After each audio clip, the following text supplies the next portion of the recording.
कि अमेरिका के सामने कनाडा एक हफ्ते से ज्यादा नहीं टिक सकता। एक हफ्ते में अमेरिकी सेना कनाडा के मुख्य शहरों और सैन्य ठिकानों पर कब्जा कर सकती है। ये बात कनाडा अभी अच्छी तरह जानती है। से तनाव के बीच कनाडा के प्रधानमंत्री मार्क कार्नी ने साफ कर दिया कि वो ट्रंप की धमकियों से डरने वाले नहीं। दावोस के मंच से ट्रंप को ललकारने के बाद अब कार्नी ने सीधे फोन कॉल पर अमेरिकी राष्ट्रपति को चेतावनी दे दी। मित्रों, एक ब्रिटिश इतिहासकार हैं पॉल कैनेडी।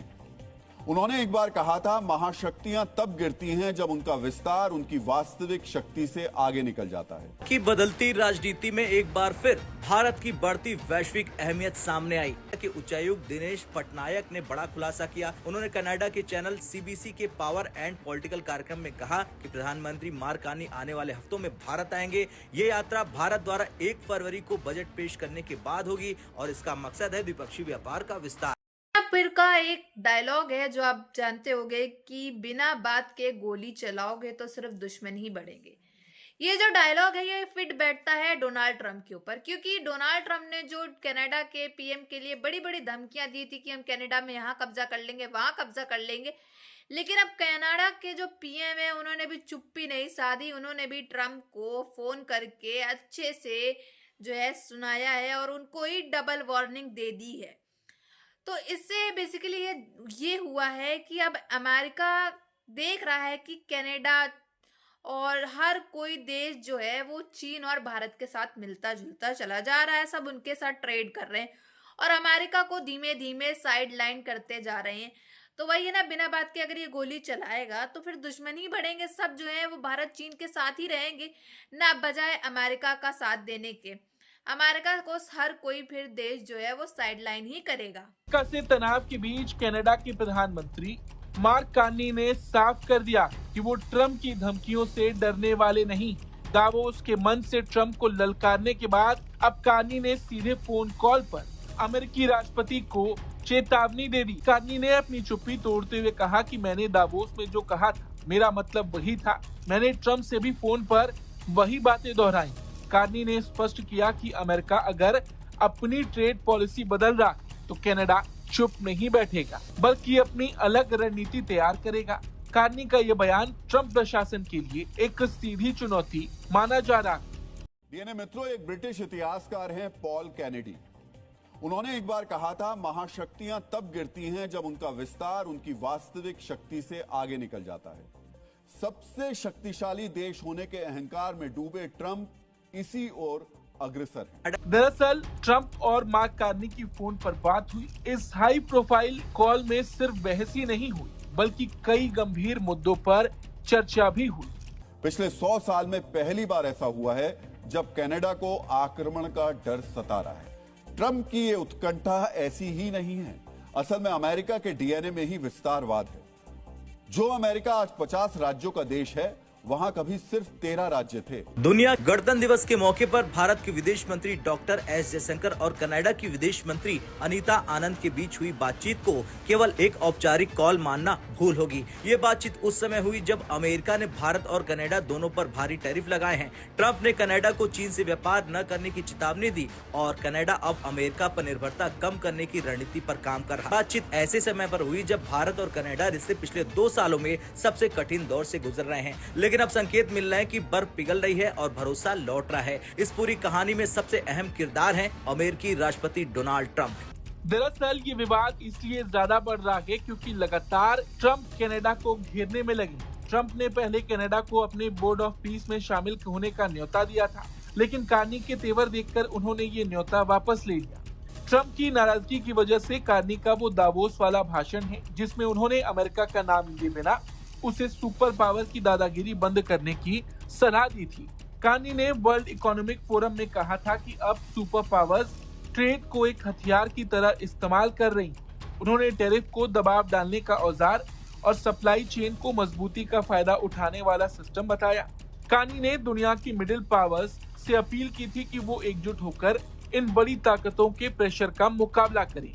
कनाडाई प्रधानमंत्री के इसी बयान के बाद से ही अमेरिका बुरी तरह भड़क गया। हालांकि इसके बाद अमेरिकी राष्ट्रपति डोनाल्ड ट्रंप और मार्क कार्नी की फोन पर बात हुई, जिसका हवाला देते हुए अमेरिकी ट्रेजरी सेक्रेटरी को बजट पेश करने के बाद होगी और इसका मकसद है द्विपक्षीय व्यापार का विस्तार। पटनायक ने कहा कि ये इस बात का संकेत है कि सिस्टम में भरोसा वापस आ गया है। गौरतलब है कि भारत कनाडा संबंध पिछले 2 सालों से तनावपूर्ण है और उच्चायुक्त भी वापस बुला लिए गए थे। एक और बड़ा संकेत तब मिलता है जब प्रधानमंत्री नरेंद्र मोदी और प्रधानमंत्री मार्क कार्नी के बीच G20 समिट के दौरान बातचीत हुई थी। दोनों देशों ने सहमति जताई थी CEPA पर बातचीत को लेकर। लग साफ है 2030 तक व्यापार को $50 अरब तक पहुंचाना। ये समझौता शक्तिशाली है। अमेरिका के पास 241 युद्धपोत हैं, जबकि कनाडा के पास सिर्फ 66 हैं। अमेरिका के पास 69 पनडुब्बी हैं, जबकि कनाडा के पास 4 हैं। मित्रों, दोनों देशों की सैन्य ताकत का तुलनात्मक अध्ययन करने से पता चलता है कि अमेरिका के सामने कनाडा एक हफ्ते से ज्यादा नहीं टिक सकता।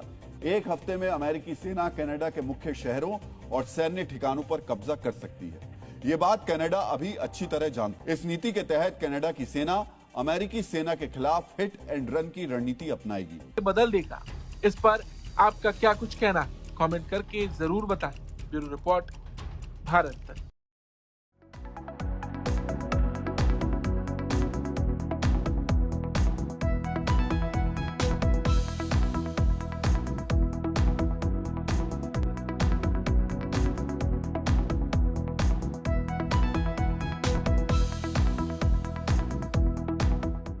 स्कॉट बेसेंट ने ये दावा किया कि कार्नी अपने दावोस वाले कड़े बयानों से पीछे हट रही थी और ट्रंप से फोन पर बातचीत के दौरान माफी जैसा रुख अपना रहे थे। लेकिन जैसे ही ये खबर सामने आई, मार्क कार्नी ने इसे सिरे से खारिज कर दिया।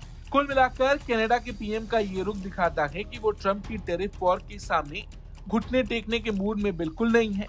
अब सवाल ये है कि क्या ये तनाव दोनों देशों के व्यापारिक रिश्तों को हमेशा के लिए लकीर पर चलते रहे। लेकिन पहली बार ऐसा हुआ है जब यूरोपीय देश न सिर्फ अमेरिका से किनारा कर रहे हैं, बल्कि अमेरिका के राष्ट्रपति के लिए अपशब्द तक का प्रयोग कर रहे हैं। स्विट्जरलैंड के दावोस में वर्ल्ड इकोनॉमिक फोरम में कनाडा के पीएम मार्क कार्नी ने एक भाषण दिया, जिसकी काफी अमेरिकी राष्ट्रपति डोनाल्ड ट्रंप के साथ कार्नी की तकरार बढ़ती जा रही है। ट्रंप ने कनाडा को बोर्ड ऑफ पीस में शामिल होने का न्योता दिया था, लेकिन अब उन्होंने इसे वापस ले लिया है। ट्रंप के कनाडा के पूर्व पीएम जस्टिन ट्रूडो से खराब संबंध रहे। अब ऐसा लगता है कि उनके निशाने पर कनाडा के मौजूदा पीएम मार्क कार्नी भी आ गए हैं। कनाडा हमसे बहुत सी मुफ्त सुविधाएं पाता है, उन्हें आभार व्यक्त करना चाहिए, लेकिन वो ऐसा नहीं कर रहे हैं। मैंने मार्क कार्नी को देखा, वह हमारे प्रति ज्यादा कृतज्ञ नहीं थे। कनाडा अमेरिका की वजह से ही अस्तित्व में है। अगली बार जब मार्क बयान दें तो उन्हें ये बात ध्यान में रखनी चाहिए। ट्रंप पर पलटवार करते हुए मार्क कार्नी ने गुरुवार को क्यूबेक सिटी में एक राष्ट्रीय संबोधन में कहा, कनाडा और अमेरिका ने शानदार साझेदारी बनाई है, लेकिन कनाडा अमेरिका की वजह से जिंदा नहीं है। कनाडा इसलिए आगे बढ़ रहा है क्योंकि हम कनाडाई हैं। अब साथियों, पाकिस्तान और अमेरिका का नाम जो है वो एक साथ जोड़ा जाता है, तो कोई भी बेसिकली कोई भी मुल्क हो, कोई भी देश हो, वो ऐसे मुल्क के साथ, ऐसे देश के साथ बातचीत वार्तालाप कुछ भी नहीं करेगा, ना ट्रेड करेगा, ना कनेक्शन रखेगा, ना दोस्ती रखेगा। वजह सिर्फ ये है क्योंकि इसके साथ ऐसे मुल्क का नाम जुड़ रहा है जिसकी ना ही इकोनॉमी अच्छी है, ना ही GDP अच्छी है, ना प्रधानमंत्री किसी काम का है, ना कोई अच्छा काम उसने आज तक किया हो, ना कोई जंग जीती हो या फिर उसका विश्व में बुरा नाम हो। अब किस चीज में नाम है वो तो सबको बहुत अच्छी तरीके से ही मालूम है। तो बिना बात के, एक तो अमेरिकी चाचा जो हैं, डोनाल्ड ट्रंप चाचा, वो अलग ही अपना बातें चलाते हैं, बंदूक चलाते, गोलियां चलाते बातों से सिर्फ। तो फिर दुश्मन ही इनके जो है नए बनेंगे, दुश्मन ही नए पैदा होंगे। दोस्त तो बनने से रहे, और जो दोस्त हैं भी वो भी इनको tata bye bye see off करके चल देंगे हमेशा के लिए। क्योंकि जिस तरह से अमेरिकी राष्ट्रपति डोनाल्ड ट्रंप का बर्ताव होता चला जा रहा है, उसके बाद से तो साफ तौर पे आप देख सकते हो कि ना ही उसके साथ कोई देश खड़ा है, ना ही आगे कोई खड़ा होगा। यहाँ तक कि भारत के साथ जो इसने किया है, रशिया के साथ, वो रूस के साथ ट्रेड कर रहा था तो टैरिफ लगाना और ये सब चीजें करना, तो इससे साफ तौर पे भारत ने भी पूरी तरीके से अमेरिका को साइडलाइन कर दिया है। अब भारत ने साइडलाइन कर दिया है तो सब देश जो हैं वो मिल करके अमेरिका को साइडलाइन कर चुके हैं। जिसके बाद से जो है ये अमेरिकी राष्ट्रपति डोनाल्ड ट्रंप को ये चीज़ जो है वो हजम नहीं हो रही कि हर एक देश मिलकर के साइडलाइन कर रहा है और हमारी एक अमेरिकी इकनॉमी जो है वो काफ़ी ज़्यादा ख़राब हो रही है, काफ़ी ज़्यादा गिर रही है। अमेरिका में महंगाई बढ़ रही है। अब जो है टैरिफ लगाओगे दूसरे वो देश के ऊपर, वो भी बेवजह बेफालतू में, तो हर कोई मुल्क जो है वो तुमसे कटेगा, हर कोई देश जो है तुमसे ताल्लुकात कम ही रखेगा कि इसका कोई भरोसा नहीं।